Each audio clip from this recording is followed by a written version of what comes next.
maka makin timbullah keyakinan bahwa sampai pada kesimpulan, udahlah, kalau ini yang menjadi moto kerja atau fondasi berjalannya Al-Zaitun adalah kita harus topang dengan cara apapun, harus kita bela, karena ini aset nasional, bukan saja mendidik untuk bangsa kita, tetapi juga untuk seluruh dunia. Saya sepakat itu, mereka yang lahir dari sini, yang dibesarkan dari sini, yang lulus dari sini akan menjadi duta-duta untuk membawa toleransi, hidup toleransi dimanapun mereka kelak berada. Sudah ada duta, sudah ada bibit-bibit kita di mana-mana, dan bila perlu kampus seperti ini harus diperbanyak di seluruh Indonesia dan pemerintah harus mendukung.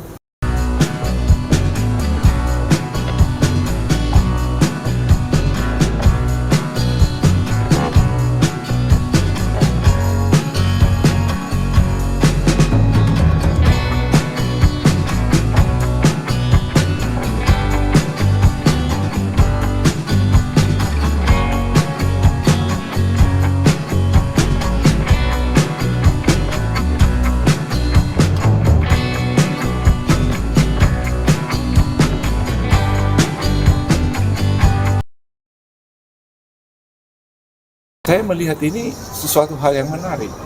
Kok beritanya sebentar pencucian uang, sebentar ada uang dari NII, sebentar dibilang ada masalah sertifikat, masalah penggelapan dan seterusnya.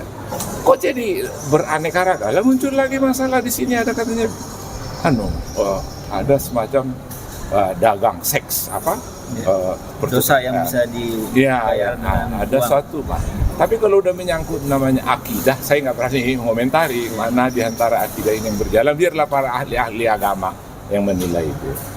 Tapi saya melihat ini lembaga penasaran.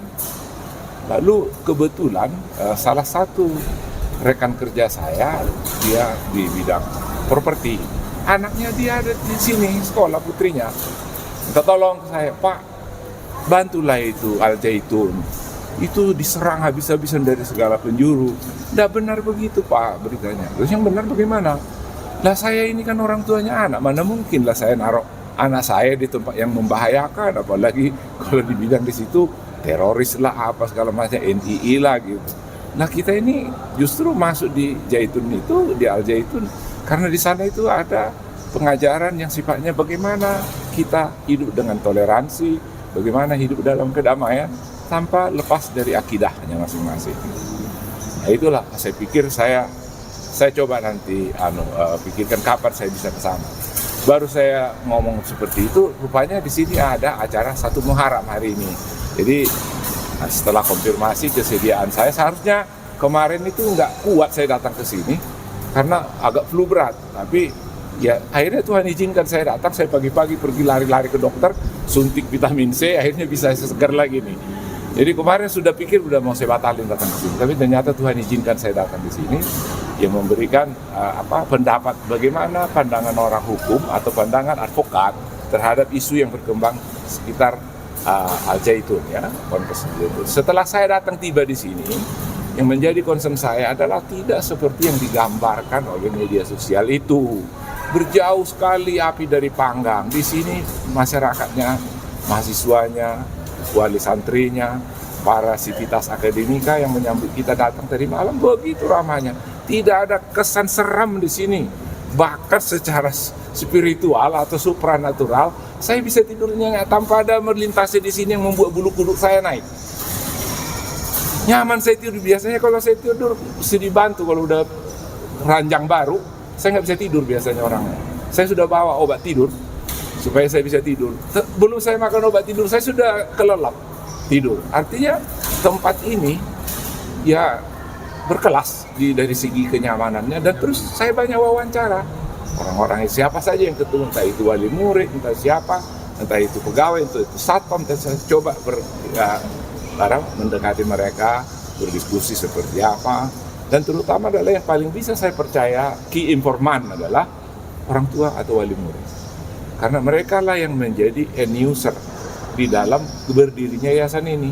End user yang saya maksud adalah mereka lah yang pengguna sesungguhnya, yang memerlukan anaknya pintar, pandai, cerdik, dan cerdas. cerdas terutama yang ditopang oleh toleransi. Dengan toleransi orang menjadi jendelanya terbuka, pergaulannya jadi bagus. Nah itulah konsep kita dari segi advokat. Kita melihat, setelah melihat tidak ada nuansa yang menyeramkan di sini, maka makin timbullah keyakinan bahwa sampai pada kesimpulan, udahlah, kalau ini yang menjadi moto kerja atau fondasi berjalannya Al-Zaitun adalah kita harus topang dengan cara apapun, harus kita bela, karena ini aset nasional, bukan saja mendidik untuk bangsa kita, tetapi juga untuk seluruh dunia. Saya sepakat itu, mereka yang lahir dari sini, yang dibesarkan dari sini, yang lulus dari sini akan menjadi duta-duta untuk membawa toleransi, hidup toleransi dimanapun mereka kelak berada. Sudah ada duta, sudah ada bibit-bibit kita di mana-mana, dan bila perlu kampus seperti ini harus diperbanyak di seluruh Indonesia, dan pemerintah harus mendukung. Daripada habis biayanya untuk mengejar-ngejar teroris, mending mulai dari sekarang toleransi diajarkan, itu otomatis teroris akan tereduksi dengan secara alamiah gitu. Ya, makanya saya datang, saya mau melihat keadaan yang sesungguhnya di sini. Supaya ketika saya datang, ketika saya diundang berbicara, saya punya dasar. Jadi tidak asal katanya ke katanya atau hasil dari media ke media. Padahal di antara media itu ada provokator juga, ada apalagi media sosial, ada yang pro kontra, kita susah. Jadi lebih baik seperti yang saya lakukan hari ini, saya melihat, saya mau merasakan, saya mau mendengar opini semua, hampir 20 lebih tadi pembicara dari berbagai agama, dari berbagai perkumpulan, dari berbagai termasuk perhimpunan pesantren Indramayu yang menjadi tuan rumah. Indramayu yang lebih mengerti wilayah Indramayu. Beliau dengan statementnya yang begitu kuat, dan alumni dari pesantren Gontor, dan pernah juga menjadi guru di salah satu Al-Amin di Madura tadi ya, dia menjadi guru di Al-Amin. Orang seperti ini bersaksi, membuat statement, itu sudah menjadi referensi bagi seorang akademisi. Dia harus bisa mampu memilah mana sumber yang bisa dipercaya, mana sumber yang tidak bisa dipercaya. Mampu apa tidak dia menjelaskan apa yang sedang ditanyakan. Nah, apa yang jadi permasalahan? Itu adalah ketua pesantren yang ada di Indramayu, perhimpunan pesantren. Artinya secara akidah, kalau sudah ketua pondok pesantren se-Indramayu membenarkan di Al-Zaitun itu adalah sudah benar proses pendidikannya, sudah benar, tidak ada masalah di sini. Terus apa lagi yang orang luar mesti katakan? Tahu apa mereka? Nggak pernah ke sini tapi banyak ngomongnya gitu. Untuk apa institusi Al-Zaitun itu dihancurkan? Untuk apa didegradasi? Malah harusnya mesti kita bikin banyak lagi pesantren-pesantren seperti ini. Harusnya begitu. Saya maka bilang, dengan cara apapun kita masing-masing akan berkontribusi supaya ponpes yang seperti ini tumbuh lebih banyak lagi. Luar biasa ini, satu hari yang saya laporan, saya dengan sampai ke situ saya selidiki. Berapa konsumsi yang kalian perlukan dalam satu hari? Untuk beras saja mereka harus sediakan beras untuk dimasak satu hari 1,5 ton sampai 2 ton, hitung. Lauknya, piringnya harus dicuci, terus siapa lagi harus menyajikannya, siapa yang memasaknya, sumbernya dari mana. Ternyata di sini mampu, beras di sini surplus dari hasil pertanian mereka. Mereka bisa mendapatkan hasil daripada ikan yang ada di kolam yang mereka sediakan. Mereka juga bisa menghasilkan ikan dari laut yang sekarang galangan kapal sedang dibangun. Nah, semuanya itu menjadi suatu ekosistem ekonomi sudah hidup di sini. Sudah menjadi satu pasar yang hidup di tempat ini. Dan mereka menjadi swasembada. Dan itu akan menolong untuk kepemerintahan daerah Indramayu. Jadi ketergantungan beras, karena kita tahu 34% suplai beras di Indonesia ada berasal dari Indramayu ini. Dan itu pun lebih tertolong lagi karena pondok pesantren Al-Zaitun sudah swadaya pangan. Hebat kan? Ya. Di mana lagi kita cari pondok pesantren seperti ini? Udahlah, ya kan? Kalau mungkin di sini ada orang yang berlaku salah, ya itu proporsional saja. Janganlah dibawa sampai ke, apalagi yang diperjuangkan, yang menjadi pondasi mereka di dalam pendidikan adalah bagaimana perdamaian atau kedamaian itu bisa kita raih melalui toleransi, dengan membangun toleransi. Anak-anak kita yang toleran adalah anak-anak kita yang damai, anak-anak kita yang bermental damai gitu. Karena di dalam hidup orang yang toleran di dalam dirinya jauh kecurigaan. Saya Bang, kira melihat polemik Al Zaitun ini kecenderungannya kan udah masuk ke ranah politik ya, tidak sekedar hukum. Dan melihat sejarah-sejarah yang berlalu bahwa pasal-pasal yang penistaan agama seperti yang mengenai Ahok, kemudian Lia Eden, itu akan berakhir, kita tahu akan berakhir kemana, dan sebagai lawyer ini melihat sebagai insting lawyer seperti apa? Tapi saya tidak melihat, karena mungkin saya bilang tidak melihat karena belum membaca apa saja.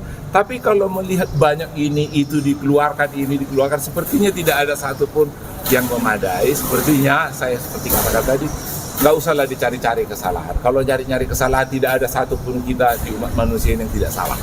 Coba angkat tangan siapa yang nggak pernah salah. Pasti kita semua pernah salah. Nah, sekarang saya lebih cenderung mengatakan bahwa jika ada di sini sesuatu hal yang kurang, saya sependapat dengan Profesor Ma'ruf Amin, Wakil Presiden. Beliau mengatakan di sini dibina saja. Jadi tidak harus seperti mesti membawa orang ke pengadilan. Ada, kita mengenal restoratif justice. Kenapa? Kalau memang ada, ini saya tidak melihat ada. Saya tidak melihat ada. Ini memang hanya sekelompok orang aja yang entah itu kepentingan apa membuat laporan sang, entah itu ditunggangi atau tidak. Saya tidak mau seuzon. Ya, tapi kita anggap saja bahwa itu adalah satu perjalanan yang bisa membesarkan Al Zaitun. Saya mendengar juga isu yang menerpa ini justru tidak menurunkan semangat masyarakat mendaftarkan anaknya ke sini. Kalau di sini kapasitas penerimanya 750, kemarin sudah mendaftar 1.250, naik 30% dari sebelumnya. Artinya nggak mempan juga kan, isu pembusukan ke dalam ini nggak mempan juga, itu fakta ya. Jadi artinya ya tidak berarti terus-terusan lah kita hujat ini Al Zaitun supaya dia naik terus, kan nggak seperti itu juga maksud saya. Kesan abang setelah ketemu dengan Syekh Panji Gumilang bang dan berkomunikasi apa bang? Ya, saya melihat saya tidak perlu terlalu banyak mendengar dari beliau karena speech-nya tadi sudah cukup menjadi bukti bagi kita. Tetapi lebih bagus karena ini menyangkut yang kita mau observasi adalah mengenai Al Zaitun, di mana beliau adalah pimpinan tinggi di sini. Kita tidak perlu memerlukan data yang banyak dari beliau karena orang akan cenderung mengatakan itu subjektif. Lebih baik kita dapatkan dari pihak luar, dari wali murid, dari aparat yang ada di lingkungan sini, ataupun dari orang-orang yang ada kaitannya dengan Al Zaitun. Melihat apa sih karakter yang ada. Dan di sini ternyata pada umumnya gedung-gedung yang dibangun di sini juga banyak bantuan dari aparatur negara juga, seperti Al-Malik gitu ya, gedung Al-Malik itu kan dari Fajar Malik, contohnya seperti itu. Terus prasasti di depan, saya sependapat dengan teman-teman yang mengatakan bahwa di depan itu judul yang dituliskan di prasasti itu adalah toleransi untuk kedamaian, seperti itu lah ya. Di mana kampus yang bisa kita temukan di depannya itu judulnya toleransi? Coba. Di mana? Di seluruh Indonesia. Artinya kalau itu sudah sebuah moto, apa bisa lari, bisa bersembunyi lagi di balik pintu lain cerita gitu? Nggak bisa. Karena itu sudah merupakan ikonnya, sudah merupakan ucapan selamat datangnya, maka toleransi harus dianggap bahagian utama dari Pondok Pesantren Al Zaitun. Terima kasih Bang atas waktunya.